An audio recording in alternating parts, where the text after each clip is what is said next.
Shares of AT&T are falling here in the aftermarket on that news that just broke. Somewhat surprising news that the Department of Justice is set to appeal its merger with Time Warner. AT&T's merger with Time Warner that was already gone to court and approved by Judge Leon.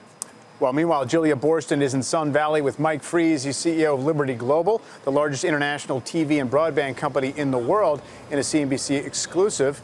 Julia. Mike, thanks so much for joining us. Happy we really to be here. appreciate it. You were sitting here when we heard that breaking news and the reaction to it. As the CEO of the biggest global cable company, what do you make of this? What is this going to do to M&A in the industry?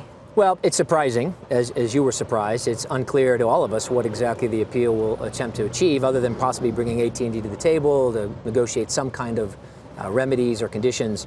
It's a big surprise. I'm not sure it'll have a huge impact. There are some deals it'll impact, of course, maybe Comcast and Fox. It's not going to impact Disney and Fox. It won't impact deals in Europe as such. Disney's already received approval, so clearly some types of mergers are different than others. But so what would it do for, you mentioned Comcast, what would this mean for Comcast and Fox? Unclear, but I do believe that, for the board of Sky, of course, the board of Fox, to think about conditional approvals and things of that nature that might sway them one way or the other, and price might not be the only issue they consider, but I'm not an expert on that. Do you think it will dampen deal-making in general? Not so sure. I mean, it was a pretty strong opinion. You read it. I mean, I agree with you. It was hard to argue with anything he said, and it was pretty clear that there should be no conditions. Let's see what the appeal process, results in. I'm not so sure it'll have a big impact. I think everybody in our business is trying to figure out, what their alliances are and should be. There's technological change, changing consumer behavior, business models changing, so that's not going to dampen that. And you don't think this will impact Sky at all? I think it's a totally separate approval process. But do you think this will make Comcast more determined to get Sky? Possibly. They seem pretty determined to me. That's a pretty high multiple they put on the business yesterday and a pretty high price. So you have a company that is a direct competitor to Sky in the UK. Correct. Virgin Media, yeah. Which buyer is more of a threat to you if they get Sky? Honestly, we're not bothered about either of them. So we do compete with Sky. We're also partners with Sky. We pay them a ton of money every year for their content. And the market there is healthy and vibrant, and competition is fine. So I'm not really concerned about either buyer, really. You have all of the international access that makes Sky so appealing, but on a bigger scale.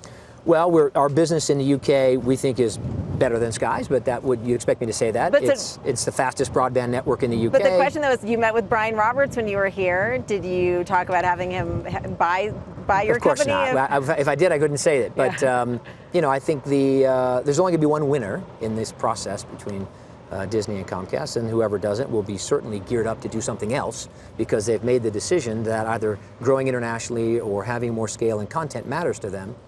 So we'll see what happens. But Liberty seems like such a natural acquisition target. Who do you think would be the best buyer for Liberty? For our business, honestly, we don't think that way. We think we've got a great organic business. We're growing EBITDA, 5% a year. We're building out networks that are the fastest in every country we operate in. We're strategically complete in the UK, so we're not really thinking about exits. We're thinking about growth and value creation, like we did in Germany. Listen, the German deal for us, we put 2 billion euros of equity in. We took 4 billion euros of dividends out, and we're going to sell it to Vodafone for 9 or 10 billion. So that's the kind of stuff we like to do. This huge deal with Vodafone. What are you going to do with all of that capital?